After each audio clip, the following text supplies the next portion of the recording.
बिमला घर की बड़ी बहू है। हिंदी मीडियम की पढ़ी, बेहद सौम्य, सरल, सीधी साधी और सभी को जोड़कर चलने वाली, सास ससुर की सेवा करने वाली थी। बिमला जब से ब्याह करके गुप्ता परिवार में आई थी, तभी से गुप्ता परिवार को ही अपना सब कुछ मानकर रात दिन सभी की सेवा में और बड़ी बहू का फर्ज निभाने में जुट गई। बिमला के पति राकेश एक मामूली सी कंपनी में छोटे पद पर काम करते थे। ज़्यादा पढ़े लिखे न होने के कारण जो नौकरी उन्हें मिली, उसी पर ही उन्होंने टिके रहना पसंद किया। राकेश के पिता मिलिट्री से रिटायर्ड थे, तो उनका रुतबा ही अलग था। कड़क स्वभाव, नियम पूर्वक जीने वाले व्यक्ति थे।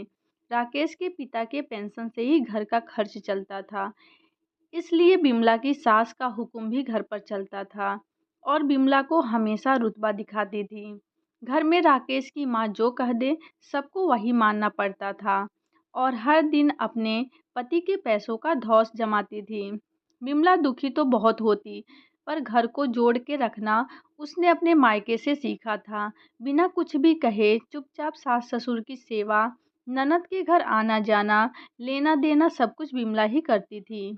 बेटा होने के बाद भी बिमला के जीवन में कोई बदलाव नहीं आया, बल्कि उसकी जिम्मेदारियां और काम अधिक बढ़ गया। बच्चे को स्कूल भेजना, घर का काम, खाना पीना सब बिमला ही करती थी। इसी बीच दोनों देवरों की शादी हो गई। देवर की शादी होने के बाद ही देवरानी शादी के पहले से नौकरी करती थी। अंग्रेजी माध्यम से पढ़ी, होशियार थी, तो घर में या घरेलू कामों में उन्होंने कभी दिलचस्पी नहीं दिखाई और ना ही कभी बिमला की सास ने उन्हें घर के काम करने को कहा। दोनों सुबह उठकर नाश्ता पानी करके शाम को डायरेक्ट घर आती थीं।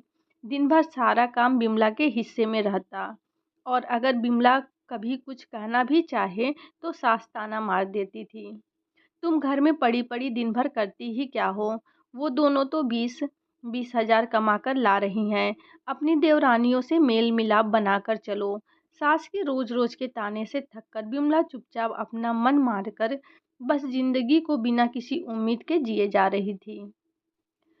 अब धीरे धीरे हालात ऐसे हो गए थे कि देवर देवरानियों दोनों की कमाने की वजह से बिमला और राकेश की स्थिति घर में और भी खराब हो गई, क्योंकि बिमला घर में ही काम करती थी और राकेश की भी बहुत कम तनख्वाह थी और संयुक्त परिवार में जो पैसे कमाता है उसी की इज्जत होती है। ऐसे में हर रोज घर का बंटवारा करने की धमकी दी जाती थी और किसी तरह बिमला ही सबसे मिन्नतें करके अलग न होने और साथ में रहने के लिए राजी करती थी। लेकिन दोनों देवरानियां हमेशा धमकी देती थीं, भाभी भैया का बंटवारा कर दो, देखते हैं कैसे इनका पेट पलेगा। एक दिन बिमला के बेटे के स्कूल से फ़ोन आता है, बिमला और राकेश दोनों को बुलाया गया है। बिमला की तो डर के मारे सांसें फूल रही थी। नहीं पता क्यों बंटी की प्रिंसिपल ने हमें बुलाया है, बस स्कूल से फ़ोन आया था, मम्मी पापा दोनों को आना है। बिमला की सास ने पीछे से आवाज़ दी, अच्छा जल्दी होकर आओ, तुम्हारी ननद शिवानी का फ़ोन आया था कि बड़ी भाभी को जल्दी भेज देना, घर में पूजा है, कथा का प्रसाद बना देंगी, घर का भी सब काम पड़ा है। सास की भुनभुनाहट से बिमला की आंखों में आंसू आ गए। कार में बैठते ही रोने लगी। देखा आपने, दोनों देवरानियां सुबह सुबह ऑफिस निकल लेती हैं, रात को घर पहुंचती हैं, कोई हिसाब नहीं मांगता। मैं आधा घंटा भी बाहर रहूं तो बवाल मच जाता है।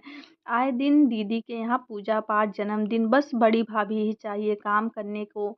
मैं ही नौकरानी हूँ क्या? ऊपर से हर बात सुनो कि मझली बहू 20 हजार कमाती है, छोटी 25, बड़ी बहू है फालतू हर जगह जाने के लिए। अंग्रेजी माध्यम से पढ़ाई की होती तो शायद ये दिन न देखना पड़ता, 10 से 15 हजार मैं भी कमाने लायक होती। राकेश बिमला को चुप करवा कर स्कूल ले गया। किसी तरह बिमला और राकेश ने डरते हुए प्रिंसिपल के ऑफिस में प्रवेश किया। बैठिए, मैंने ही फ़ोन करवाया था, कुछ पूछना था आपसे। हिंदी दिवस पर बंटी एक संस्कृत में कविता सुनाई थी, उसने बताया कि वो आपने लिखी थी। इतने बड़े स्कूल के प्रिंसिपल होकर भी बहुत ही मधुरता से बात कर रही थी। राकेश और बिमला देखते रह गए। जी कुछ गलत? राकेश ने पूछा। नहीं, बहुत ही सुंदर लिखा था मैडम ने। आजकल ऐसी शुद्ध त्रुटिहीन हिंदी भाषा कम ही देखने को मिलती है। आपकी शैक्षणिक योग्यता मैडम एमए हिंदी साहित्य और बीएड। शादी से पहले हिंदी पढ़ाती थी, इसलिए भाषा शुद्ध है। बहुत सालों बाद तारीफ सुनकर बिमला प्रसन्न हो उठी। प्रिंसिपल बड़ी तन्मयता से सुन रही थी। अच्छा, तो अब क्यों नहीं पढ़ाती? घर में मनाही है या आपको पसंद नहीं? बिमला जहाँ भी आवेदन किया, अंग्रेजी न बोल पाने के कारण बात नहीं बनी। फिर शादी के बाद घर गृहस्थी में ऐसी उलझी कि कुछ होश नहीं रहा। देखिए, मैं मुद्दे पर आती हूँ। आपकी कविता पढ़कर, आपसे बात करके हिंदी भाषा पर पकड़ मैं देख चुकी हूँ। डिग्री भी है, अनुभव भी है। हमें अपने स्टाफ में आप जैसी अध्यापिका की आवश्यकता है। यदि आप इच्छुक हों तो हम चाहते हैं कि आप कल से ही ज्वाइन कीजिए। क्यों मिस्टर राकेश, आपको कोई दिक्कत तो नहीं? प्रिंसिपल हंसते हुए पूछा। राकेश ने हामी भर दी थी। अब बिमला खुशी का ठिकाना नहीं रहा। दोनों घर पहुंचे तो सब उन पे बरस पड़े।